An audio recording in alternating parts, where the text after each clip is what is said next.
প্রিয় শিক্ষার্থী বন্ধুরা, আবারও স্বাগতম স্মার্ট ইংলিশ একাডেমির এই ইউটিউব চ্যানেলে। আপনাদেরকে জানিয়ে রাখি যে আমাদের গত যে ক্লাসটি হয়েছিল পার্টস অফ স্পিচের প্রথম পর্বে, সেখানে আমরা পার্টস অফ স্পিচের 5টি প্রকার নিয়ে আলোচনা করেছিলাম। সেটা হচ্ছে noun, pronoun, adjective, verb and adverb. এই 5টি আলোচনার পরে আমরা আজকে দ্বিতীয় পার্টের আলোচনায় আসছি। যারা আমাদের প্রথম এই 5টি মানে প্রথম ভিডিও যেটি 5টি পার্টস অফ স্পিচ নিয়ে আলোচনাটি দেখতে পাননি বা এখনো দেখার সুযোগ হয়ে ওঠেনি, ডেসক্রিপশন বক্সে আমাদের লিংক দেয়া থাকবে, আপনারা সেখান থেকে দেখে নিতে পারবেন।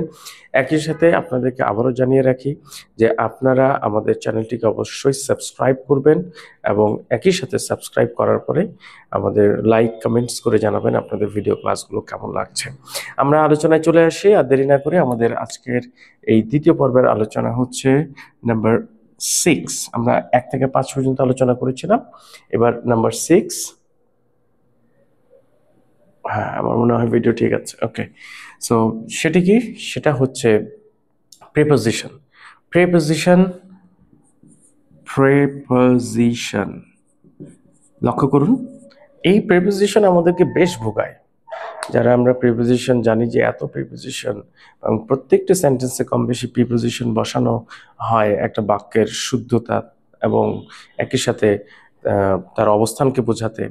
তো এই প্রিপোজিশনটা আসলে কি, এটা আমি একটু খুব ইজিলি বলি। আমরা নামের মধ্যেই সংজ্ঞাটা লুকিয়ে আছে। প্রিপোজিশন, প্রি মানে পূর্বে, প্রি মানে পূর্বে, আর পজিশন মানে হচ্ছে অবস্থান। এবং ইন্টারেস্টিংলি এটা কি নাউন বা প্রোনাউনের পূর্বে অবস্থান করে। কার পূর্বে?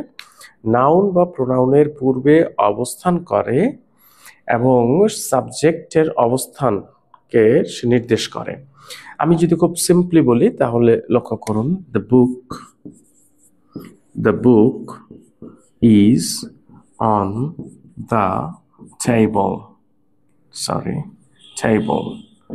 এইখানে আমরা দেখতে পাচ্ছি যে নাউনের পূর্বে অবস্থান করবে। নাউন দ্য বুক, নাউনের পূর্বে কিছু আছে? নেই। তাহলে আরো একটি নাউন আছে দ্য টেবল, এর পূর্বে অবস্থান করছে কে?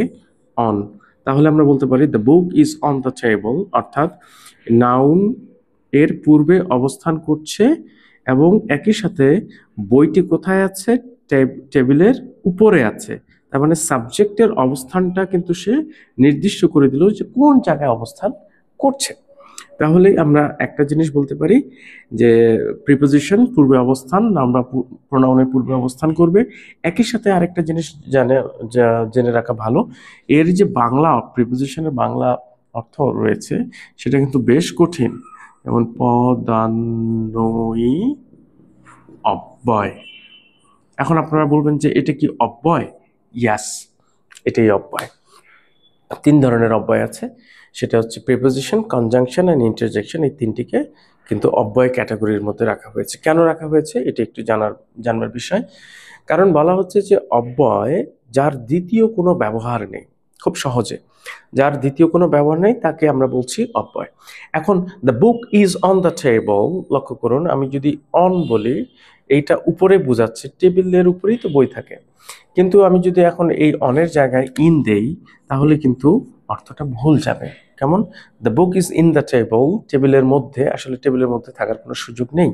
এবং এই জন্য বলা হচ্ছে যার দ্বিতীয় ব্যবহার নেই একই ব্যবহার করতে হবে, এছাড়া অন্য আর কোনো কিছু ব্যবহার করা যাবে না। এরপরে আমরা প্রিপোজিশনের আলোচনা শেষ করলাম, এবার চলে আসি 7 নম্বরে, কনজাংশন।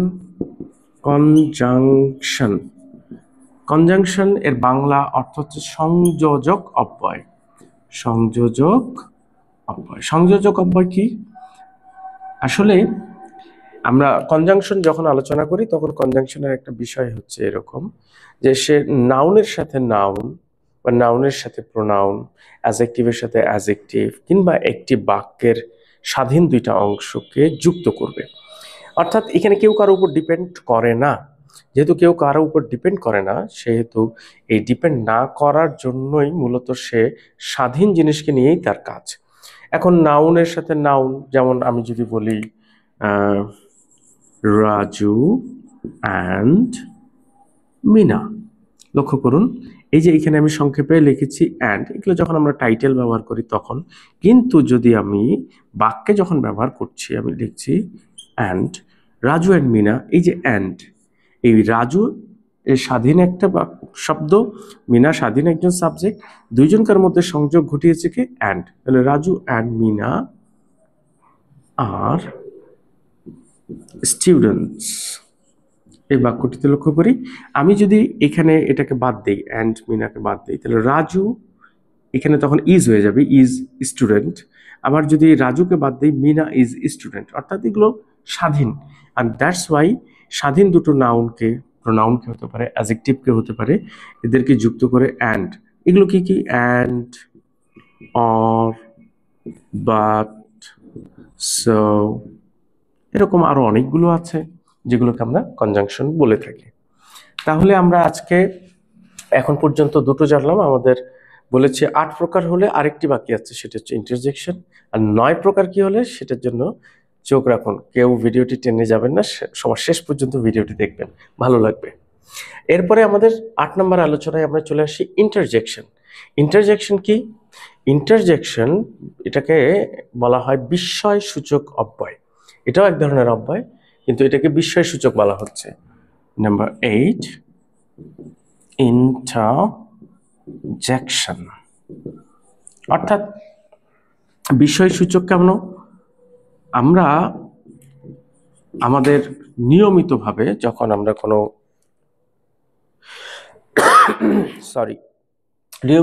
যখন আমরা কোনো কথা বলি, তখন সাধারণভাবে কথা বলি, কিন্তু দেখা গেল হঠাৎ করে রাস্তায় চলতে চলতে কোনো একটি কিছুর সাথে, ইটের সাথে বা অন্য কোনো কিছুর সাথে ধাক্কা খেলাম। ধাক্কা খাওয়ার পরে কি হয়? হয়তো মুখ থেকে বলে ওঠে অজান্তেই উফ। এই যে উফ করে ওঠা, এটা কি আমি আগে চিন্তা করেছি তারপর বলেছি? তার কিন্তু নয়। এটা হচ্ছে কি, যে হঠাৎ করে আবেগের বহিঃপ্রকাশ। এই যে বিস্ময় বা আবেগের হঠাৎ বহিঃপ্রকাশ, এগুলো যে শব্দগুলো দিয়ে করি সেটাই কিন্তু হচ্ছে ইন্টারজেকশন। যেমন আমি যদি বলছি হুররা, we have won the game. লক্ষ্য করুন, এই যে আমরা হুররা শব্দটি ব্যবহার করলাম, এটা আনন্দের বহিঃপ্রকাশ। তারপরে হয়তো আলাস, আই অ্যাম আনডান, হায় আমার সর্বনাশ হয়ে গেছে। এই যে বাক্যগুলো ব্যবহার করছি দেখুন, আলাস, হায়, এরকম আরো শব্দ আছে, হাই, ও, ফাই। এগুলোর পরে কিন্তু একটা জিনিস ভাববার বিষয় আছে, এই যে ইন্টারজেকশন সাইন, এই বিশেষসূচক চিহ্নটা ব্যবহার করতে হবে। এরকম অনেক শব্দ আছে যেগুলোই আমরা আমাদের মনের অজান্তে বলে উঠি, সেগুলোই মূলত ইন্টারজেকশন। সো এবার 8টা প্রকার তো হয়ে গেল, এবার লাস্ট প্রকারটা কি? 9 প্রকার যে আমরা বলছি। হ্যাঁ, বর্তমানে ইংলিশ গ্রামার এর আলোচনায় আমরা একটা জিনিসকে সবসময় দেখি, লক্ষ্য করি, যে আসলে সেটার কোনো পার্টস অফ স্পিচ কেউ আমরা বলি না। যেমন লক্ষ্য করুন,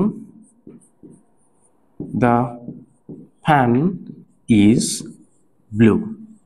আমি যদি এই বাক্যের বলি যে এখানে নাউনকে আমরা বলবো ফ্যান, এখানে ভার্বকে আমরা বলবো ইজ, এখানে অ্যাডজেক্টিভকে আমরা বলবো কালার, রং সবসময় অ্যাডজেক্টিভ হয়, এটা অ্যাডজেক্টিভ, ভার্ব, এটা নাউন। তাহলে এটা কি? এটা আধুনিক যে ইংলিশ গ্রামার, সেখানে এটাকে বলা হয় ডিটারমাইনার্স। এটাও একটা আর্টিকেল বা ডিটারমাইনার্স, এটাকেও এখন একটা পার্টস অফ স্পিচের অংশ ধরা হচ্ছে। তার মানে আমরা জানি লাস্ট নাম্বার 9, ডিটারমাইনার,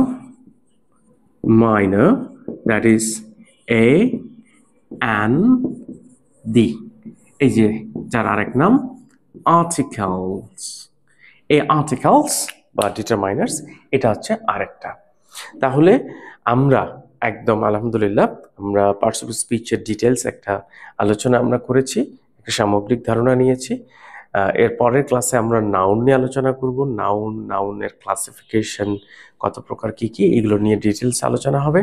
আমাদের ক্লাসটি ভালো লেগে থাকলে অবশ্যই I would like to request you to subscribe our channel and just stay with us. ভালো লাগলে অবশ্যই কমেন্ট করে জানাবেন, লাইক দেবেন। সে পর্যন্ত ভালো থাকেন। আসসালামু আলাইকুম।